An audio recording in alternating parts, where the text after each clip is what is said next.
All right, good evening. Welcome to the Anacortes City Council meeting of February 27th, 2023. I'd like to call the meeting to order. Mr. Franciac, would you take the roll, please? Mr. Carter. Mr. Young. Present. Mr. Walters. Here. Ms. Cleland McGrath. Here. Ms. Moulton. Here. Mr. McDougall. Here. Ms. Hubick. Here. Thank you. Mayor Miller. Mr. Young. I'd like to move to excuse Mr. Carter. He's serving the country for the military. Second. Okay, motion by Mr. Young, second by Mr. McDougall to excuse Mr. Carter. All in favor signify by saying aye. Aye. Any opposed? Okay, motion carries. Would you please join me in the Pledge of Allegiance?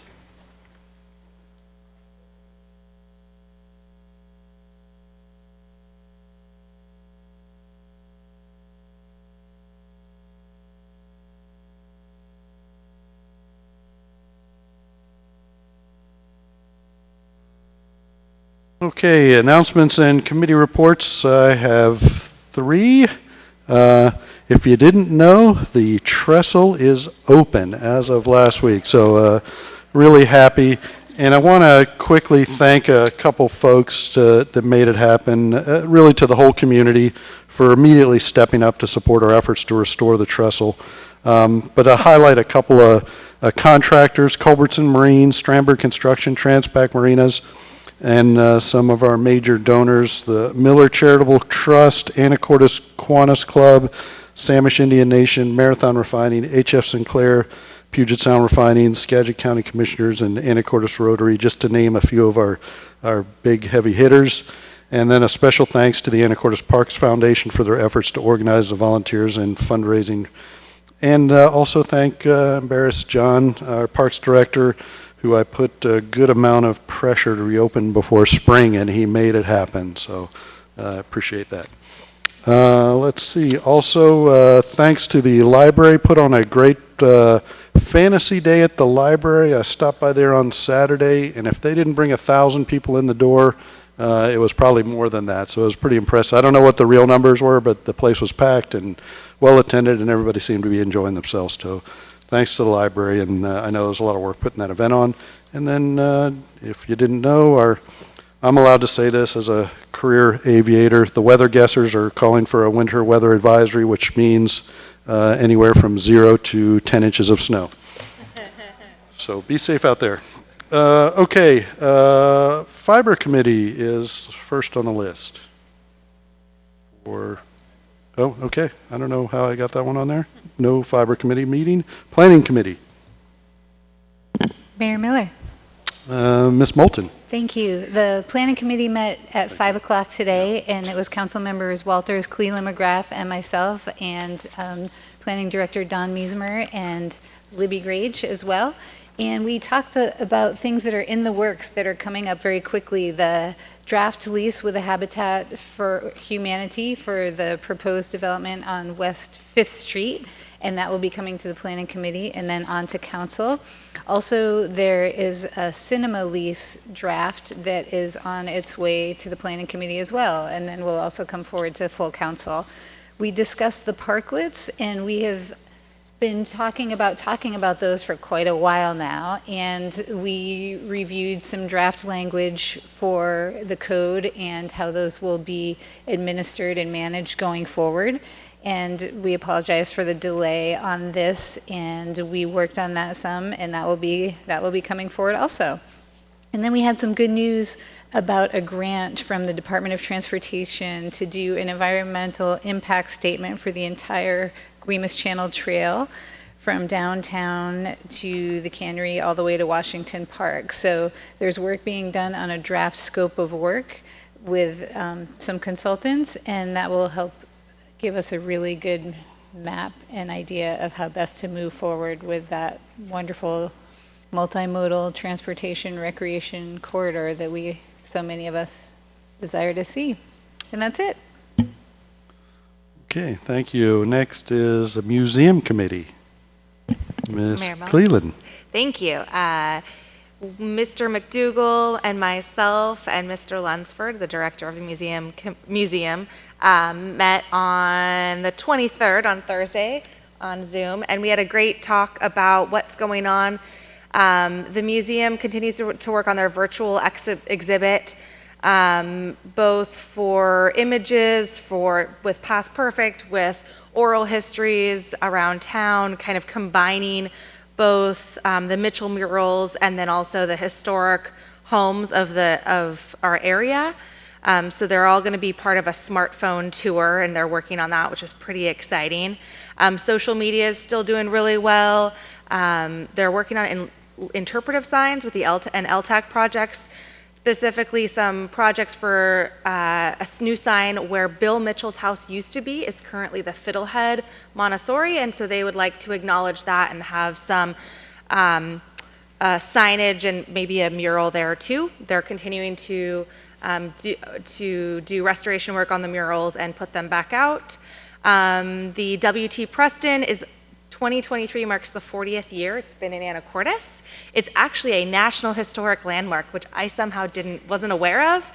So we actually had a scout troop from Bellingham come down so they could earn a merit badge. Marine Tech students are working on door refinishing projects there. They're working on preparation for the deck coating, and it will be reopened in April and May for the weekend. So it's exciting to see some of those interior painting projects and exterior projects continuing. The Maritime Heritage Center is actually open Thursday through Sunday through the winter, and they're seeing quite a few folks come through, visitors. One day they actually had 60, so that was new for quite a while. They were closed on the weekends through the winter time. So it's nice to see that as a hub of activity. And then finally, our museum continues to work with our local students. They had Island View 4th grade classes come visit. The middle school's working on an oral history project. The senior center's been doing some presentation about newspaper history and online resources. And then finally, the Anacortes High School photography class had a presentation on the photographers of Anacortes. So it's really neat to see the engagement that's happening with our museum and our community. So I think that's it. All right, thank you. Okay, next on the agenda is Arts Commission appointments. And before I go there, I want to thank a couple folks, Terry McDonald, Betsy Humphreys, and Laura Hamilton, 10 years, 11 years, and 9 years serving the Arts Commission. So appreciate that volunteer work. But it is my recommendation that the following appointments to the Art Commission be confirmed by council. They are Bob Hogan, a 3-year term, Mark Gardner, 3-year term, Donna Reed, 3-year term, and Clara Jung, which is a 1-year term, student term. So entertain any motion for that. Or questions? Mayor Miller, Mr. Walters. I move to approve the appointments. Second. Okay, a motion by Mr. Walters, a second by Mr. Young to approve the appointments as stated. All in favor signify by saying aye. Aye. Any opposed? Okay, motion carries. And again, thank you for volunteering for those. All right, we are on to item 4, which is public comment. This is an opportunity for any members of the public to address the council on anything that is not on our agenda tonight. If you wish to address the council, now would be the time. I didn't have anybody sign up. And checking online. Okay, we'll move on to the rest of our agenda, and number 5 is our consent agenda, 5A, B, and C. Mayor Miller, Ms. Moulton. I move to approve the consent agenda, items 5A through C. Second. Okay, a motion by Ms. Moulton, a second by Mr. McDougall to approve consent agenda. All in favor signify by saying aye. Aye. Any opposed? Okay, motion carries. Now we are on to our item 6, public hearings. This is Community Development Block Grant 2023-2027 Consolidated Plan Final. And this is a public hearing, and Mr. Miesmer will present. Mr. Miesmer, when you're ready. Thank you, Mayor, members of the City Council and the audience. This evening's public hearing is the second on the city's Community Development Block Grant 5-year consolidated plan and 1-year action plan. The action plan outlines the projects that will be forwarded be funded during the program year. Although we've not yet received the allocation amounts, so we are basing the funding on last year's appropriation of approximately $105,000. The 2023 proposed projects are 15% of the grant for public services to Anacortes Family Center, and the remaining funds for a re-roof project with the Anacortes Housing Authority.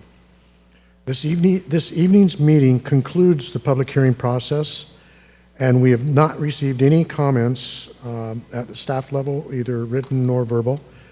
And staff would recommend a motion that the consolidated plan and action plan be submitted to HUD for approval. Late this evening, we did receive notice that the city would be getting approximately $104,537. And so we should actually have a letter from HUD probably within the next 2 weeks. So the guess of 105 is pretty good. Pretty close. Okay. Thank you. All right, so it is a public hearing, and before I close the public hearing and turn it over to council, any members of the public want to address the CDBG 2023-2027 consolidated plan? Okay, I will close the public hearing and turn it over to council for questions, discussion, possible action. Mayor Miller, Ms. Hubick. just want to make a quick note to let everyone know that as a sitting Housing Authority Commissioner, I need to be excused from the vote tonight. Okay, thank you. We'll note that.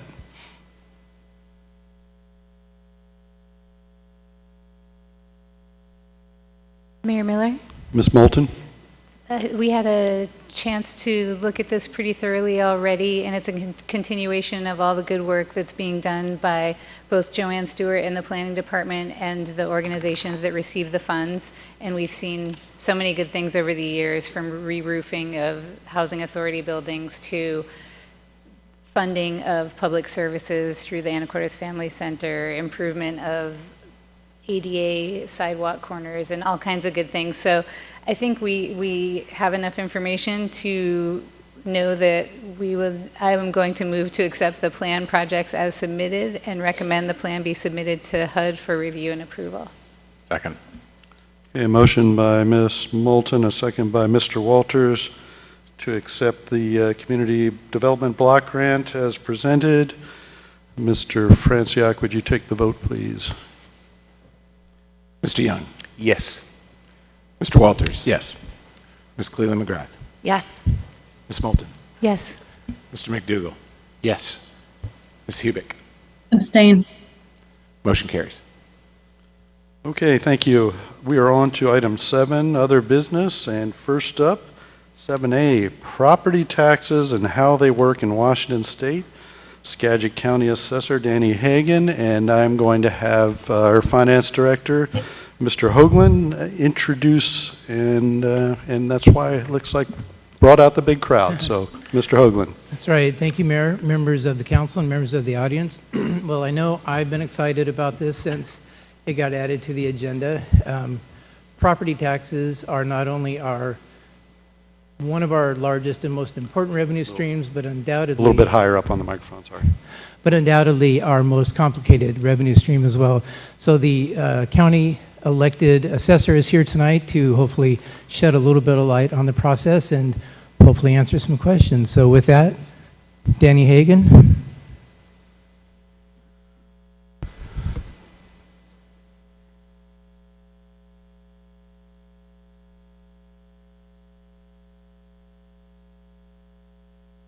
Am I going to have to hunch over a little Yeah, bit? sorry about that. Usually it's the other way. Well, welcome. Thank you.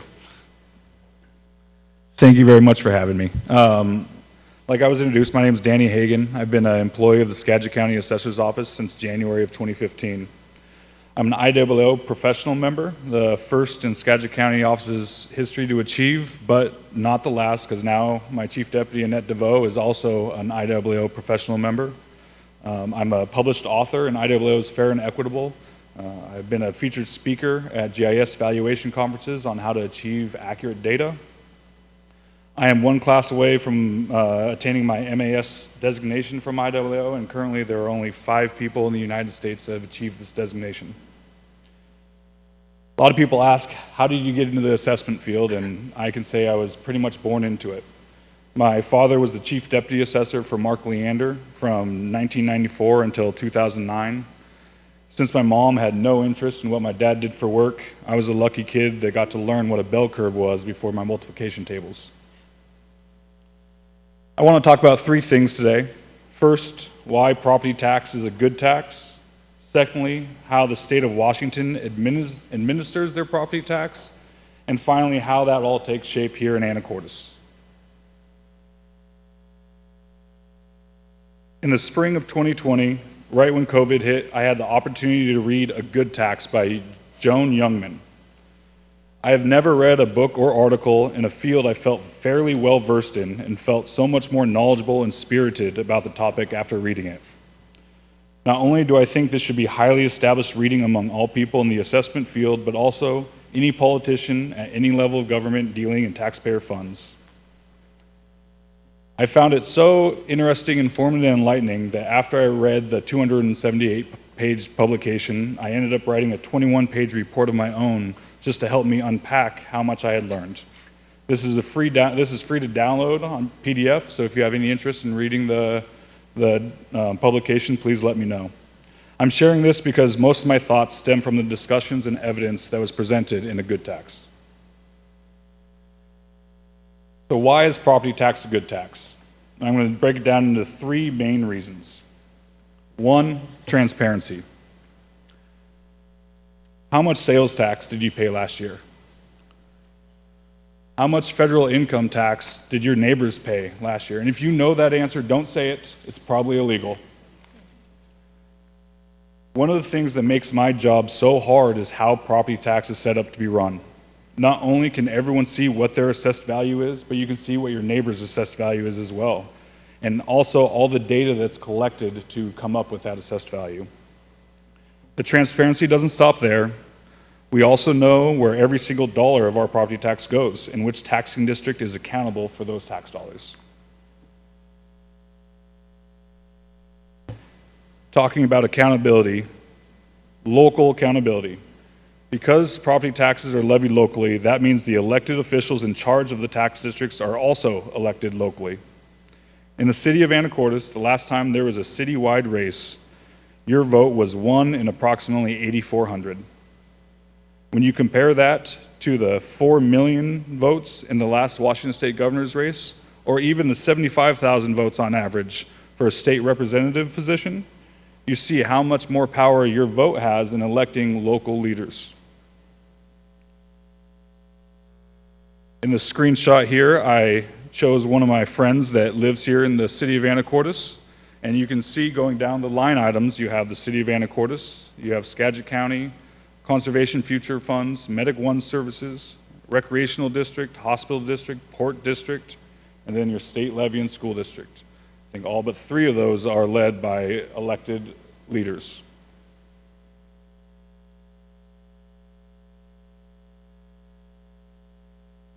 Third, efficiency. Too many pages. Think of this logistically. When you don't have to ship tax dollars to Olympia, or you don't have to ship tax dollars to Washington, D.C., there's more of that dollar to use for what the purpose is.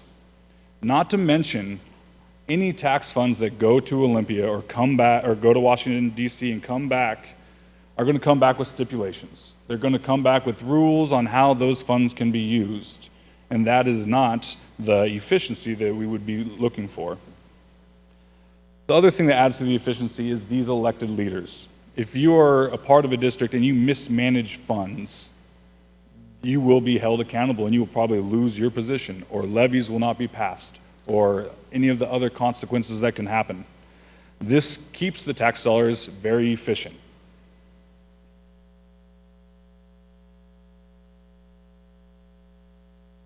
My dad left the Skagit County Assessor's Office and finished out his career with the Cowlitz County Assessor's Office. Through that, I've been able to maintain a very good relationship with the Cowlitz County Assessor, Emily Wilcox.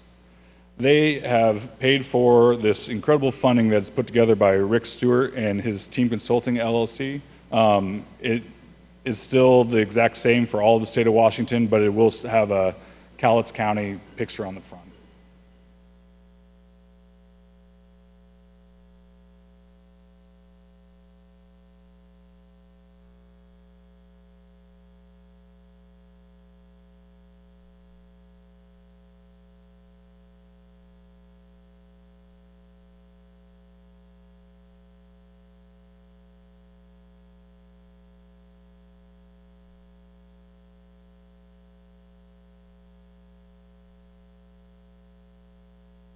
I think you do want the big blue button.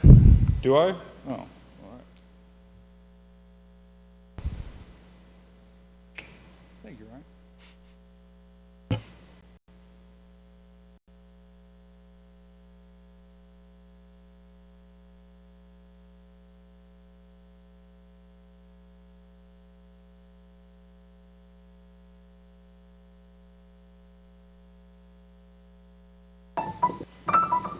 The thing that's different about a Verbo vacation home, you always have the whole place to yourself.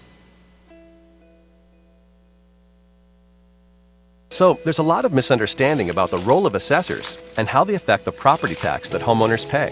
When someone hears the term assessor, they seem to think of a scary figure reaching for their wallet. Not so. Assessors don't set tax rates. Assessors don't chase tax dollars. An assessor is interested in fairly determining property values, and they take great pride in it. Property tax is determined by a simple formula. Assessors only affect one of these variables, the value. And they do so with incredible accuracy. Assessors aren't tax collectors or even tax setters. They're just fellow taxpayers, and their primary goal is to make everything fair and equitable. Imagine that you're in a restaurant with two friends. One orders a hot dog, one orders a plate of caviar, and you order a steak. The waiter comes to the table with a total bill of $100, but he doesn't know how much each of you should pay. If everyone paid the same amount, the guy who ordered the caviar might be happy. But what about the guy who ordered the hot dog?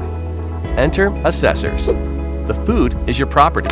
Just like these meals, some people's property is worth more than others. And it's the assessor's job to determine how much each property is worth. That's it. So in the same way the value of these menu items would need to be determined, an assessor places value on properties to ensure fairness and equity. After the assessor determines the value of each property, local governing bodies will set their budgets for the coming year. They set the tax rate in order to produce the dollars needed for their budgets. The value of a property does not affect the amount of property tax needed. The sum total of all those budgets is a set number that has to be divided up among all the property owners. So even if everyone's value was cut in half by the assessors, the tax rate will be raised in order to generate the same amount of tax revenue. The assessors don't determine the taxes you pay. They just determine the values of properties to keep everything as fair and equitable as possible. When you notice a change in your property's assessed value, that change is the result of a never-ending quest for fairness and accuracy. Assessors are graded on their performance, so there is a detailed system to get accurate valuations. First, the assessor looks at similar properties that have sold, their sale prices, and the terms and conditions of each sale. That's the reason your home won't just be compared to the place next door. Studying things like square footage, age, and location helps assessors determine how comparable another property is to yours. Even seemingly small details, like an extra bathroom or finished basement, can result in significant differences in value in two otherwise identical homes. Assessors maintain a thorough database of real estate information to make this process as precise as possible. Changes in value are typically the result of local real estate market sales or major changes to a property. Remodel a kitchen or finish your basement, and your property's value could increase. When you see your home's assessed value, you can rest assured that the number has not been drawn out of a hat, nor generated with anything but equity and accuracy in mind. Long story short, assessors are here to help, not trying to hinder. Their focus is accurate values, not tax collection. The only things an assessor chases are fairness and equity, and they take great pride in it.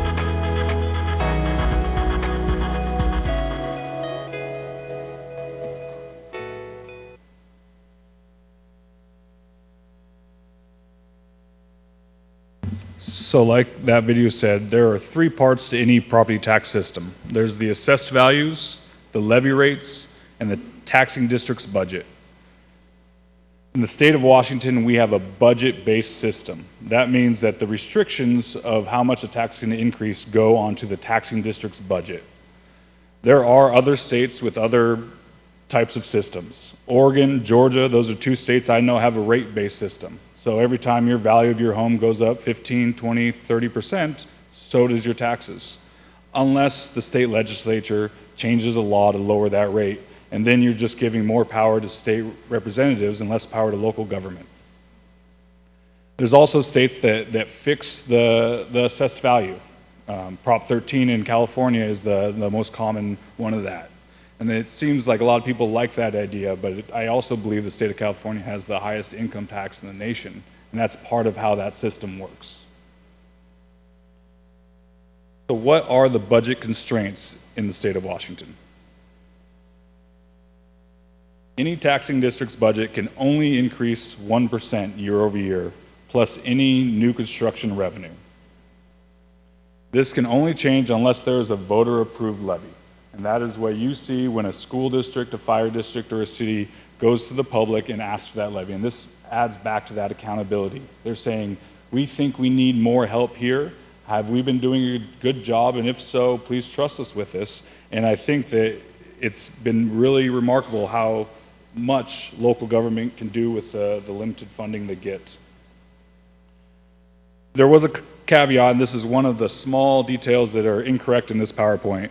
The caveat says Part 2 of the state school levy was rate-based through 2018, or from 2018 through 2021, equalized at $2.70 per thousand, but actually both parts of that state school levy were rate-based for those 3 years.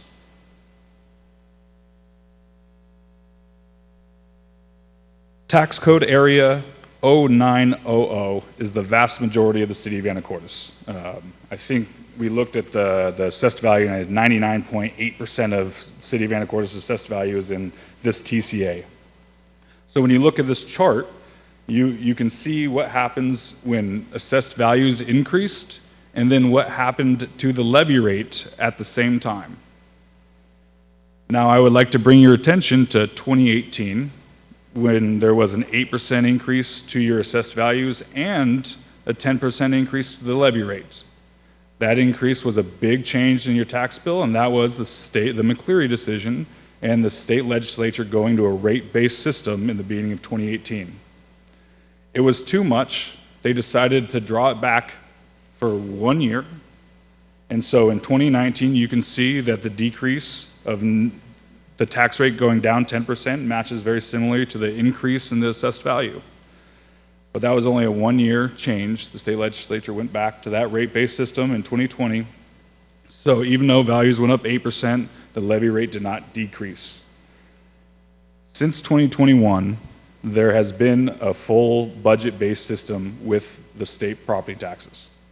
This has made it pretty even, where you have a 13% increase in assessed value in 2022 equates to a 7% decrease in the tax rate.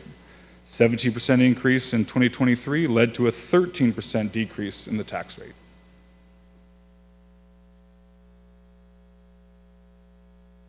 Now, I like numbers and stats, and that's the main reason I got into my job. If I knew I was going to be doing these presentations, I might have thought twice about it. But I get to use these cool graphs. So this is a graph of that same information of what happens when your assessed values increase, and then what happens to the levy rate at the same time, going from 2018 till 2023.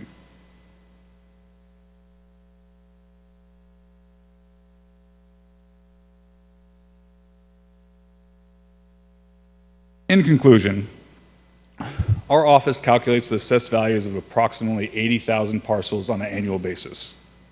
We are required by law to do that at market value of sales that occurred from May 1st to April 30th of the following year. The assessed values that are currently on our website are from May 1st, 2021 through April 30th, 2022. We are historians of value, not predictors. If you want to ask me what the real estate market's doing now, you'll know in 8 months when you get your change of value notice in October. The taxing districts send us their legally allowable budget of the following year, and we verify that they are not asking for anything more than they are legally allowed to by law. Using our newly certified assessed values, we create the levy rate needed for each of those taxing districts to achieve their legally allowed budget. Quickly, I want to talk about our senior exemption program.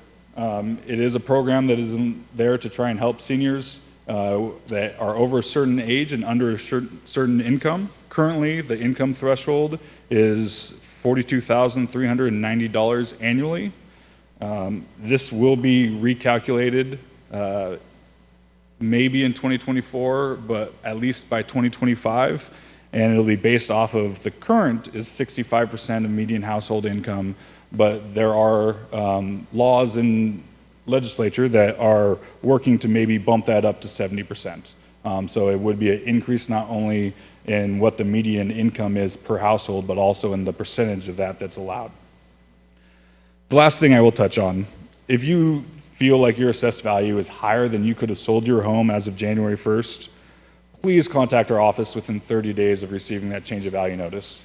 We're not paid on commission. All we want is to be accurate with the data that we have collected and to make sure that this really is a market value.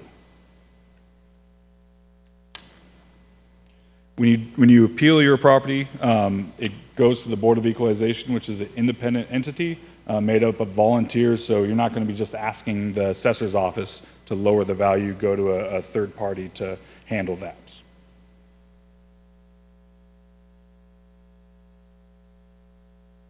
Some quick things of what you could do to help.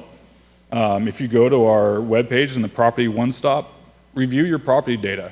We want to be operating on accurate property data. If you think your square footage is off, if you think we have misinformation, please review the improvements, review the land details, and contact our office if you find discrepancies.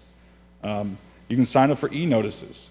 This is one thing that our treasurer asked to help with, because anytime someone signs up for an e-notice, that saves on postage and all the other things that we can then lower the cost of sending out tax statements. Talk with your neighbors. If they have questions or concerns, send them to our office. We want those questions to be answered, and we try and be very available for that. And ask questions. If there is something that I don't know, I can find that answer. There's nothing that the assessor does that can change law. All we do is follow the law that's already provided. So there should be an answer for any question that relates to our office. Are there any questions? All right, well, I guess, go ahead, Mr. Young. No, I just wanted to echo what Mr. Hagan Danny has been saying. It really is a fair process, particularly when you have someone in the administration that if you have a question, that you can go to them and then they will do their best to resolve it. I say that because for I think about 7 years I served as the North Carolina's property tax deputy chair and served on Skagit's board here as well. And what I found, there were a number of people who felt something about their particular assessment, and every time they came forward, quite honestly, they were reviewed. True deference was given to that. It really was. And even though you may come in very nervous at the process, I assure you that the people there were there to listen to you and bring it forward. And I'm not just saying that. Quite honestly, we loved when people came forward. And so what I appreciate about your presentation, it really does make clear the process and where the decisions about how it's made and what's done comes from. So thank you very much. Thank you, Mayor. Thank you, Mr. Young. Okay, I'm sure there are more questions from council, but maybe I'll see if any member of the audience wants to take a shot at it. Okay, we've got a couple. Come on up and state your name and where we'll go over here. State your name and what city you live in and ask your question. No, you got to come up to the microphone and we got to get your name.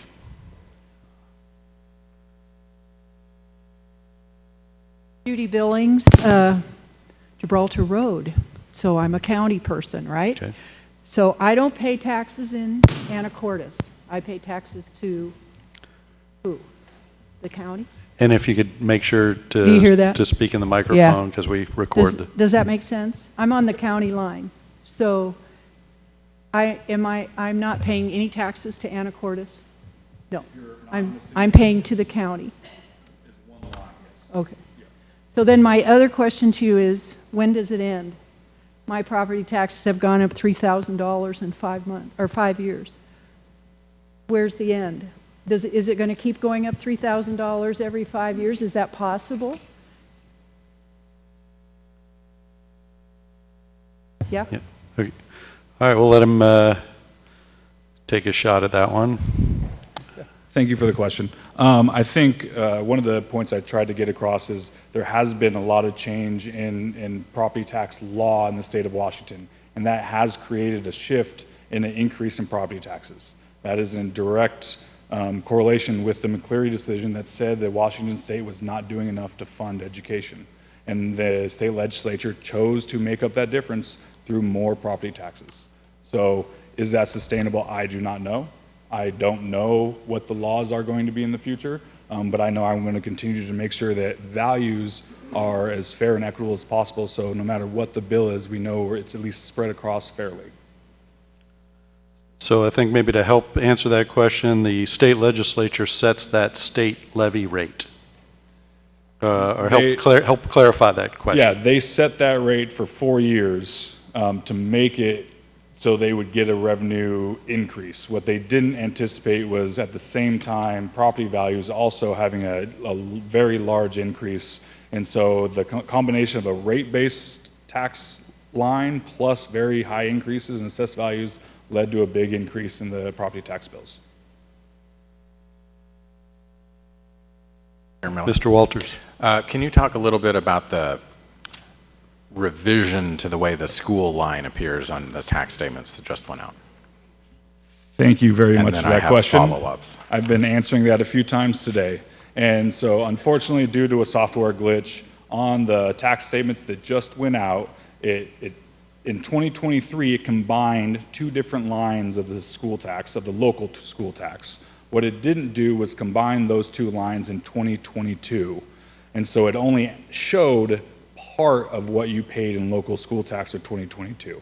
And it also carried down to the total. So the appearance was that your property tax went up considerably, but if you go to our website, you can see what you actually paid in property taxes last year. And if you want to see what you actually paid specifically to the local school districts, please contact the treasurer's office and they can print you out a copy of last year's 2022 tax statement, and you will then see exactly what you paid and that the increases were not nearly as big as they appeared on the tax statements.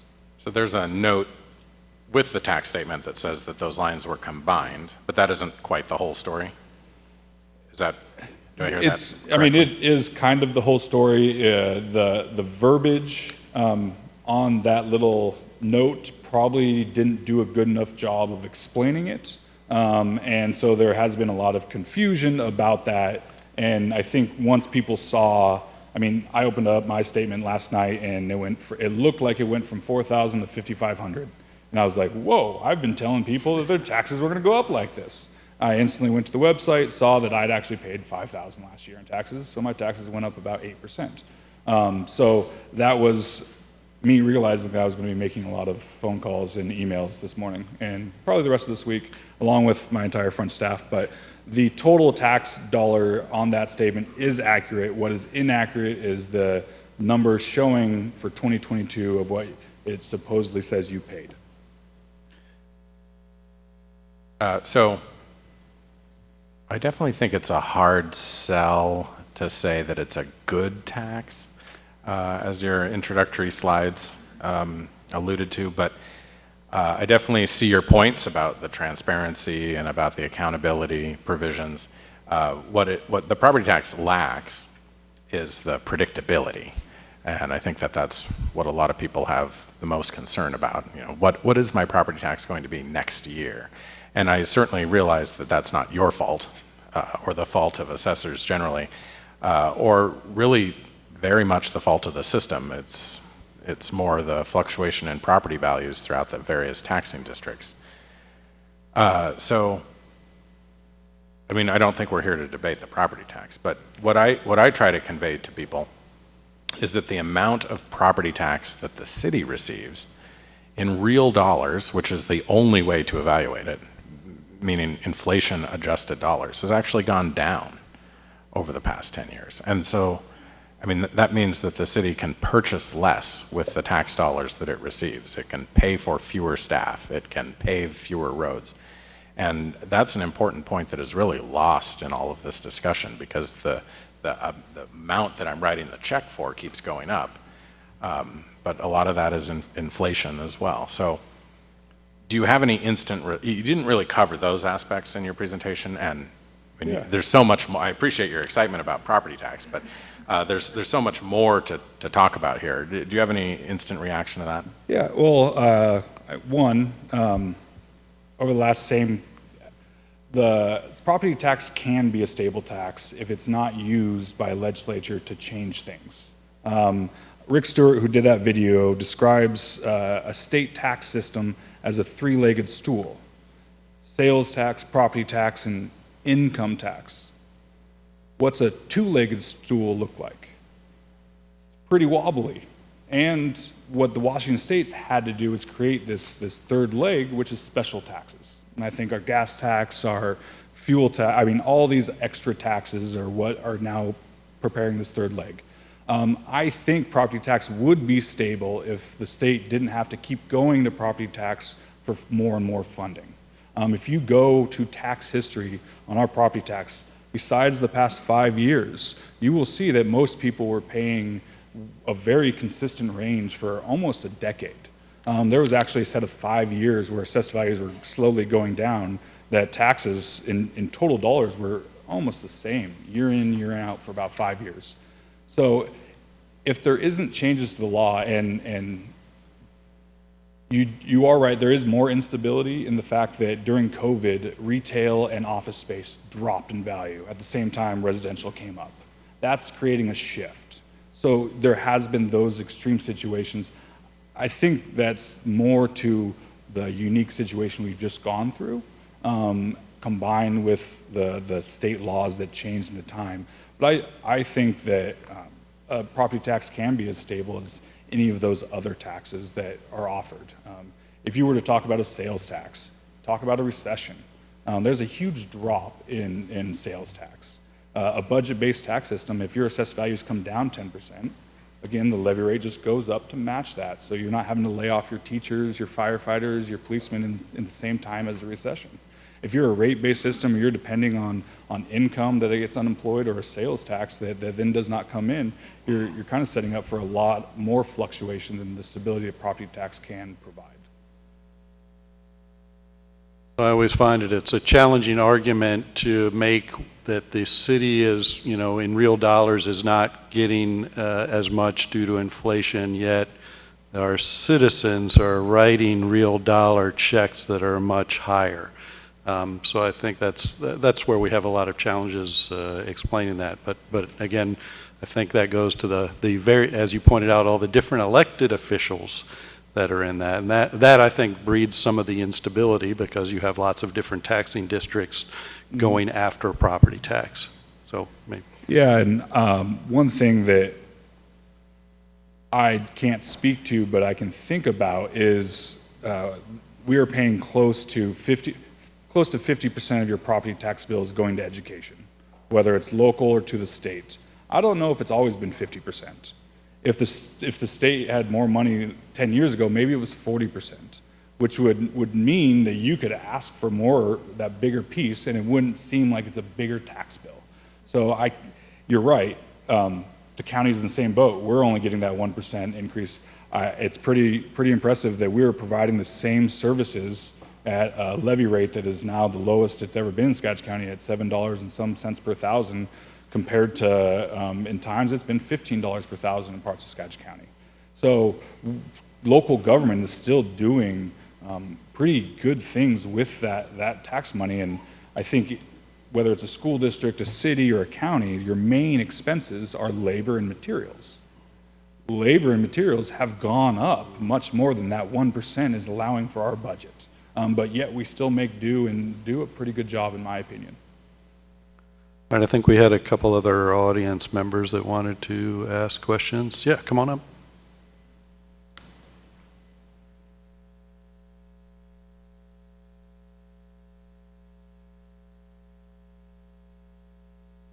And I know you know the drill.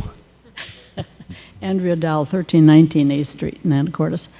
I don't know much about any of this, and that's why I came tonight. But the real estate values in my neighborhood have varied wildly. And over a period of maybe even 6 months, I see increases of 20, 30 million, thousands and thousands of dollars up or down. And while I recognize that you do all this with great integrity, and you look at the added porch and the basement and all that kind of thing, how does that mix with something that's so wild and unpredictable? And I kind of resent the fact that that is put into that mix, the real estate varying values.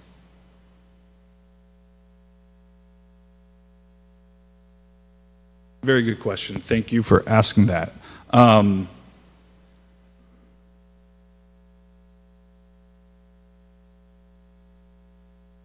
At some point, there has to be a bar that everyone is graded against that is fair.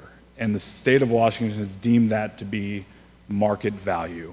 How that is calculated, like I had mentioned, is May 1st through April 30th the following year. I will attest that the current assessed values took place during the hottest market Skagit County has ever seen. And when we analyze the next 12 months of sales, how we analyze it is we compare those sales to assessed values. So to give, if you had a 25% increase in your neighborhood last year, that means the assessed values of those sales was around 72% of what those homes were selling for. So by law, we had to increase it to get it to a fair, more market-based number. I am happy to say that if the real estate market turns and our assessed values are higher than what they are selling for, we are going to lower assessed values. Our job is to be at market value wherever that market falls. There is nothing that's made the job at our office harder than these big increases in market value. I would love for market value to stay consistent with 0% increases for eternity. My job would become very easy. But because there are big increases that have happened over the last 4 or 5 years, we have to try our best to try and calculate that in an equitable fashion. And I am the first one to admit that we are constantly making improvements, and hopefully I can stand here in 6 years from now and say we're even better at it now than we were then. But thank you for the question. Mayor Miller. Mr. Young? Thank you. Truly, I understand the points that you're making. I really do. And I also understand the hit, gut-wrenching each year, as this wonderful lady said, 3,000, 3,000, 3,000. It really does churn your stomach. It really does. And trying to find that balance between how do we have creative use and good use of tax dollars is really the hard part. It really is. And I truly understand where she's come from. We took a look at ours as well. And we also look at the allocations of ours too. And it, again, was stunning, but it is what it is. And we've got to find ways to mitigate that and to sort of tax as little as we can, but get the most efficiency out of those tax dollars that we can. That is also why, I really appreciate what the city is doing. The mayor and the department heads. You will hear more about how much money we've been able to save by doing some of the things ourselves. And, that's not just to tout what we're doing in-house. Part of that purpose is to show you how we're working hard to save dollars and how it helps not only the city be what it is and makes it for us, wanting to live here and loving what we do, but it also shows that, the talent that we have internal and how we're not just trying to tax our way to success. What we're trying to do is figure out frugal, good, solid ways to do some of the things that we're doing. It's sort of like, I think part of the overlay projects that we've been working on some street projects, or even several other things, you'll begin to hear more about what's happening in the city. So look out for the city telling you how we're saving money, how much money it's saved, and why it's important. I think that sometimes it gets lost in all of it, but I think it's important. So, yeah, but part of the point I wanted to say to this woman is I truly do understand, and our hope is we can mitigate it, and, you know, it just requires those deep budget looks and figuring out what we really need and what we don't need. Thank you. I completely agree, Mr. Young. One of the main reasons I ran for Skagit County Assessor is because whether it was me or someone else, someone would be in this position, and I wanted that person to care.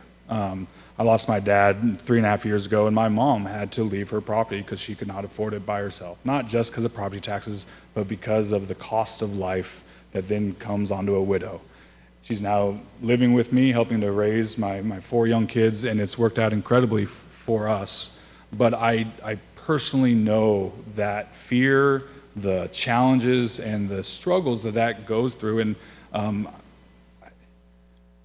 I can't change the law, but I can at least know that I understand that angst. And our whole assessors affiliate throughout the state are very active in trying to promote the senior exemption program.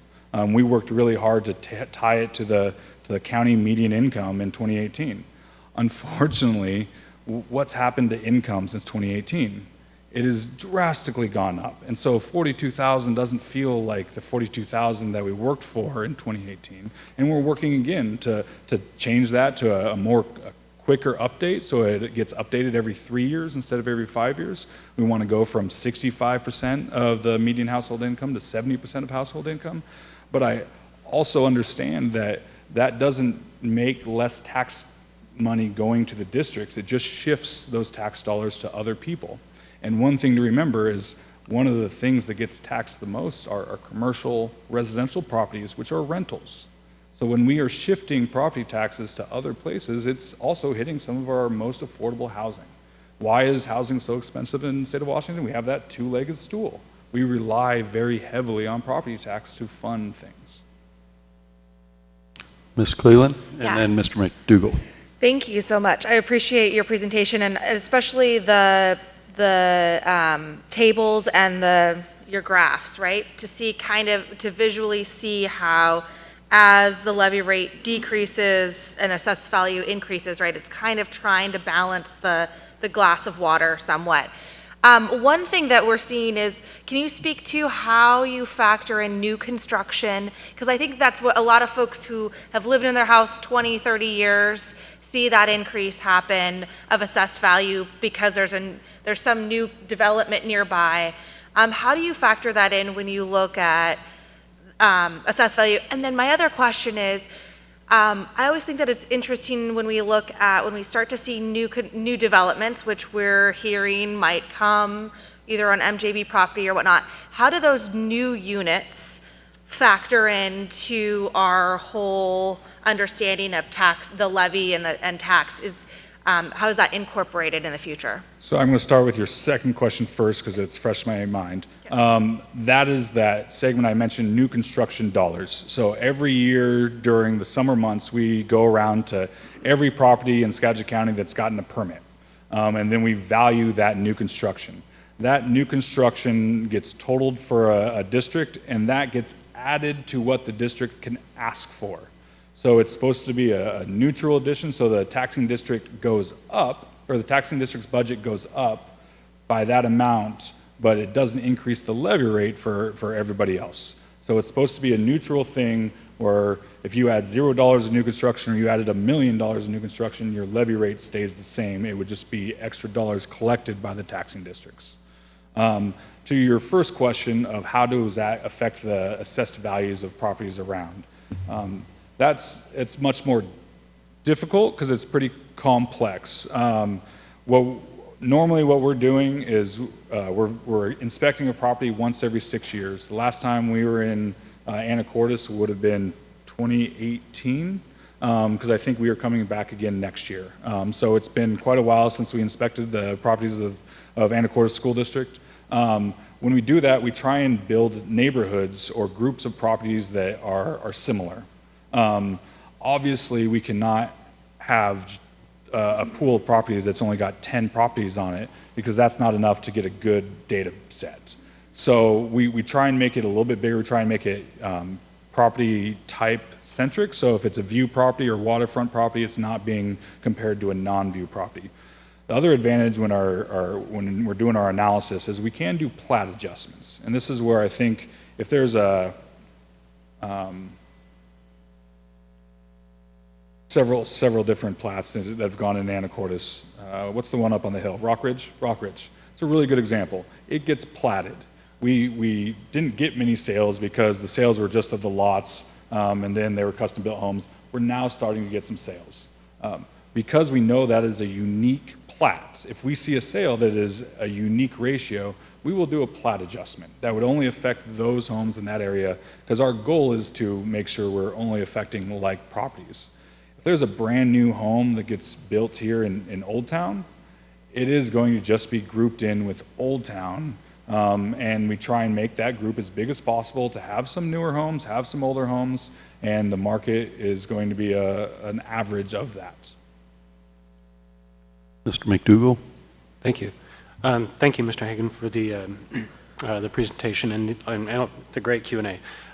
You mentioned how commercial properties, since the pandemic, have actually lost value. Do you have a sense for the percentage of that loss? Because with the budgetary system, I'm assuming that loss gets made up for, at least from a property tax perspective, by residential. Yep, that is exactly the case. No, I do not have a percentage exact number that happened during COVID. I think not this past year, the year before, residential increases were probably 15%, and retail and office space saw 10-15% reductions. This past year, it wasn't quite the same, but again, they're now starting from a lower point. But I also would add that this isn't a new trend. This has been a trend for quite a while over the past 30 years, where residential property has become more valuable in comparison to commercial property. And I think to the point we mentioned earlier of affordable housing, it's because rent keeps going up. So even your residence can be a commercial property when it's turning a really high investment compared to a retail space. You're getting whatever per square foot. You're going to get a lot more if there's a kitchen, a bathroom, and you can say it's a one bedroom. So the shift in rents, whatever is paid more for, really dictates the value. All right, and I think maybe there was one more question I wanted to, okay, well, we'll take two more from the audience, and, okay, three more. But then we'll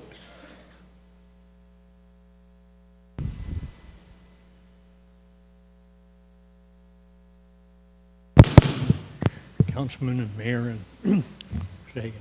and your name and where you live in the mic, closer to the microphone, please. My name is Mike Pearl. I live in the area of the new 5-story apartment house in town. And I coincidentally had done some research there, and I live in a single-family house, 1,700 square feet, 15 years old. My property taxes are $4,200 a year, which is an issue. I don't have a particular issue with that. It'd be nice if they were cheaper. What I have a concern with, though, is that the apartment house, which is 25 units, probably brings in between $60,000 and $70,000 a month in rental income.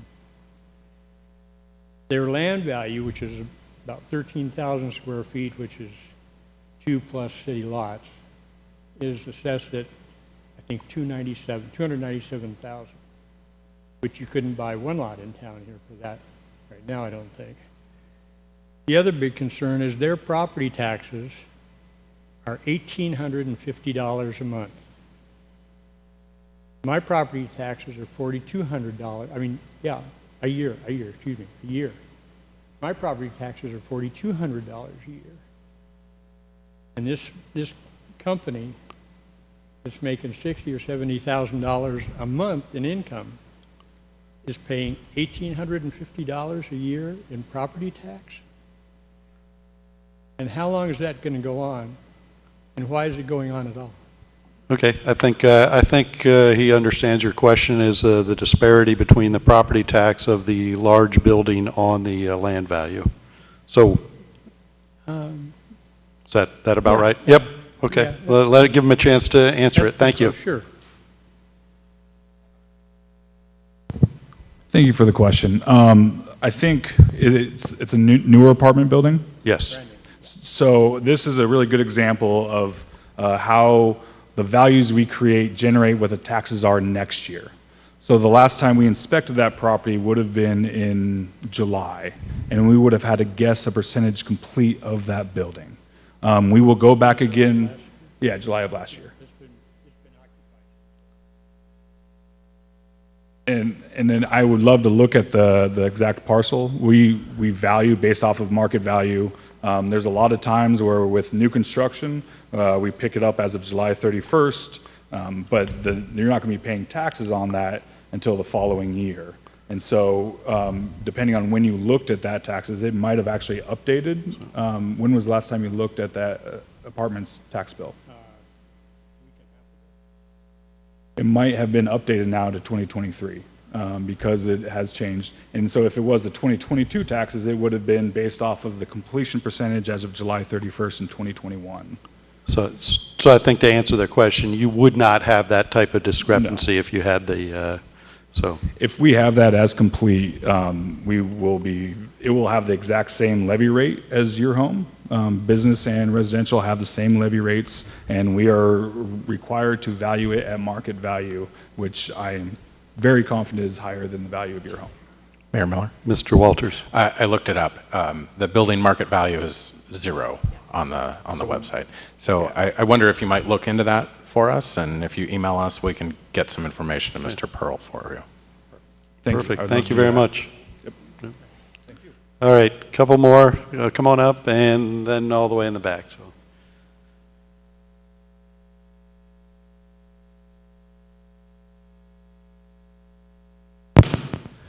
Mr. Hagan, thank you for being here and presenting all this, and council members. My name is Pat Gardner. I'm a resident here in Anacortes. I should look at my tax statement. I was glancing briefly at it today. How much of our tax bill comes back to Anacortes? Is there a percentage, or am I? And then another question is education, 50%. It'd be nice if most of it came to Anacortes, because Anacortes School District is great, from what I understand. Hate to say, going elsewhere, our education system, I'm sorry to vent on this, is going down. Money doesn't talk, we need quality. So why are we paying more education tax if we're not getting quality? But I'd like to see more of our tax come to Anacortes, because we want to make our community great. Thank you. Thank you. Thank you.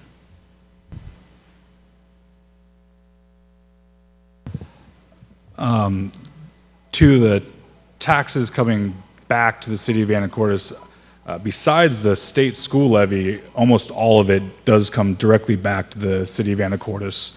And as the state school levy, the state collects all that money and then distributes it according to a formula that I'm sure is online somewhere per capita, or per pupil, whatever that might be. And so I don't know if all of the funding is coming back to Anacortes, or 95% of it, or 105% of it, but for the entire state, it does get divvied out. And I think the state school levy is about 30% of the total tax bill. And to help out on that one, coming to Anacortes is different than coming to the city of Anacortes budget. I have to look out for our own. Totally agree. Some of that is going to Skagit County government that also runs the jails and the judges and the justice system that is required for the entire system. So not to the entity of the city of Anacortes, but to the benefit of Anacortes residents. And I think the city staff prepared a pretty good graphic, and you can pick one up in the back of the of the council chambers that has a breakdown of where your property tax goes. It's a nice color breakdown of where that property tax money goes. All right, one more. Come on up and state your name and your question for Mr. Hagan, and then we'll have to move on. Yep, come on up, all the way in the back. I don't know your name, sorry. Yep, that's with the hat.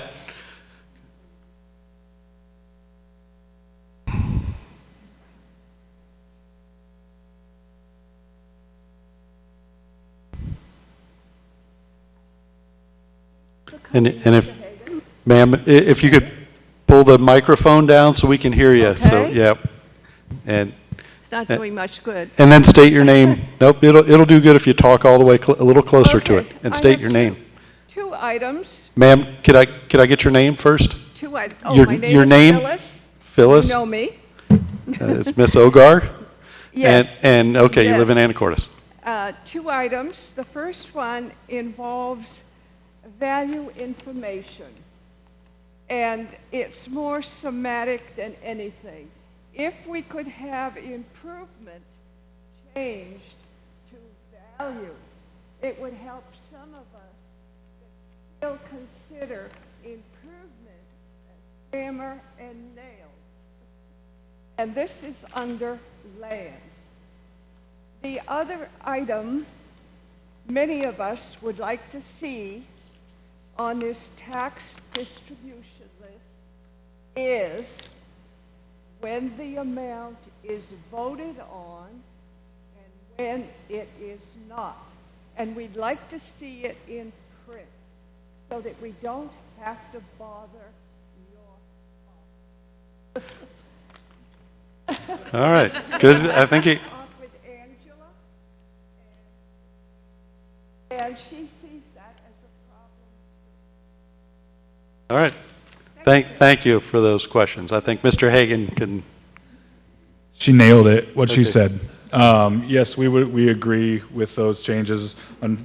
Unfortunately, two things. The treasurer's office is the office in charge of tax statements. They are a different entity than the assessor's office. You don't want the person creating the values to also be collecting the taxes. So the assessor's office, we actually don't have any money intake whatsoever. So the treasurer's in charge of that. It's also, almost all of that is required by Department of Revenue and some requirement or not. So I'll make sure I get that feedback to our treasurer's office, like Angie, and I also would like to add, we have information on property tax procedures booklet for 2023. This is available on our website, but I also have about 10, 15 hard copies if anyone would like one for in person. Thank you. And I think to the point of reading those on the statement, the titles, certainly when we had our library bond still out there was 2 Anacortes lines, and you didn't really know which is for. So I take that very good point. Okay, Council, any further questions? It's been very educational. I know I certainly, even after hearing these types of presentations many times, it's a very complicated tax, and I have I'm still learning. I think we all are, and appreciate that education tonight. Thank you very much for having me, and thank you to everyone that turned out. My goal is to be able to demystify property tax and explain why. I might not have the answers that you want, but I at least will give you the answers of why the reason is your tax bill is what it is. Thank you very much. Okay, we are going to move on to item 7B, contract award, Fidalgo Island Water Service Area Expansion. It's supervisory control and data acquisition, better known as SCADA integration. And Mr. Hash, I'm sure, is going to present this one. Mr. Hash. Good evening, Mayor, Council. Henry Hash, Public Works. As you may know, the city recently acquired the Fidalgo Island water system service area, and this is from Skagit PUD. This is something that's been going on for many, many years. Eventually, it's coming to fruition. In order to make sure all the system works well, this contract is a one-time contract to make sure that basically the two systems work together and can communicate with each other, the SCADA system. And the SCADA system is really the heart of information. That's the system that tells us what we have water in the tanks and everything else. So I'll be happy to answer any questions. I had to find some information about this myself. I had a conversation with the former Public Works Director, with our Water Utilities Manager, and I think this is a benefit to our customers because customers get better customer service. They will also get a lower rate once this happens. Same time, the city will gain more money. Actually, we will net about $300,000 a year more money than currently. So it's a good deal. And just a reminder, it's part of an acquisition of this, part of the Skagit PUD that we entered into an agreement with to add to our customer base. Yes, sir. Council, questions for Mr. Hash? Mayor Miller? Ms. Moulton? Thanks. Thank you, Mr. Hash. Can you remind me, because I've forgotten what SCADA stands for, the acronym? System acquisition and data control. I wrote it here. It's right there on top. Supervisory control and data acquisition. Right on the second line on the agenda page. There it is. Thank you. Yes. This is the system that tells us how much water we have in our water tanks, when do we need to pump, and all other information. Mr. Young? No, thank you, Mr. Hash. You know, again, the point of this is to, first of all, make sure that, you know, that they're able to communicate, which is essential. And then two, the benefit is that we also are better able to determine what effects any of the systems are having, and it allows us to better be able to manage the system as a whole. Is that not correct? Yes, it is. All right, thank you. And if I may add, potentially, I think you will like it, it could give us about 700 more customers for our fiber. I was going to ask that question, how many more customers we're getting, but I About didn't want to put you 700. on the spot. Mayor Mr. Miller, Walters? I want to emphasize the potential Yeah. of that because we haven't really made any decisions about extending the fiber Correct. network outside the city limits. Oh, I was thinking water customers, sorry. But yes, there's that possibility. Mr. Young? Microphone, please. Thank you. If there's not any additional discussion by council, I move that City Council authorize the mayor to sign contract 21-197-WTR-002 with Quality Controls Corporation in the amount of $112,107.78 to perform the Fidalgo Island Water Service expansion, SCADA integration. Second. A motion by Mr. Young, a second by Ms. Moulton. Any additional discussion to approve the contract as presented? Any additional discussion? Mr. Franciac, you take the vote, please. Mr. Walters? Ms. Cleland McGrath? Yes. Ms. Moulton? Yes. Mr. McDougall? Yes. Ms. Hubick? Yes. Mr. Young? Yes. Motion carries. Okay, thank you. On to item Thank you. 7C. Thank you, Mr. Hash. Resolution 3111. This is the 2023 Lodging Tax Advisory Committee appointments, and Mr. Mesemer will do the honors. Mr. Mesemer. Thank you, Mayor. Members of the City Council and the audience. Proposed Resolution 3111 would establish the Lodging Tax Advisory Committee for 2023, consistent with Ordinance 4019 and Anacortes Municipal Code, Section 2.48.020C. Councilmember Young serves as chair of the LTAC, and those members who served on the committee last year have generously agreed to serve another year, with the exception of one member. That member is, excuse me, Aaliyah Rossi, who was the previous general manager at the Majestic Inn and Spa. Though at this time, Travis Sherman, the current general manager for the Majestic Spa, has submitted a talent bank application for serving on the committee and seems well suited for that as well. And so with that, staff recommends approval of Resolution 3111, appointing the Lodging Tax Advisory Committee for 2023. Mr. Young? Thank you, sir. I just wanted to add that the Lodging Tax Advisory Committee, it was my first term as chair, but the thing that was so wonderful about it was that all of the people that served on the committee was truly committed to doing the best job that we can, focusing intently on how do we move the city forward and be as frugal as we can, but yet the maximum benefit. And right now, honestly, this is a superb group of people working incredibly hard.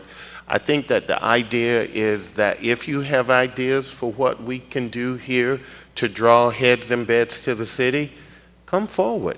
I mean, the committee will honestly give it full consideration, and it's a wonderful committee. And so I just wanted to say that I'm honored as chair to serve with such a group of people on behalf of our city. Thank you. Thanks. Any other questions? Comments, motions? Mayor Miller? Mr. McDougall? I would move to approve reappointing the existing committee members and appoint Travis Sherman as a committee member to represent the city in the review and recommendation of projects that encourage tourism in Anacortes. Second. Okay, a motion by Mr. McDougall, a second by Ms. Hubick to approve the Resolution 3111, 2023 Lodging Tax Advisory Committee appointments as presented. Any further discussion? Mr. Franciac, would you take the vote, please? Ms. Cleland McGrath. Yes. Ms. Moulton. Yes. Mr. McDougall. Yes. Ms. Hubick. Yes. Mr. Young. Yes. Mr. Walters. Yes. Motion carries. Okay, thank you. Being no further business before the council, I will adjourn tonight's meeting. Thank you very much. Have a good night.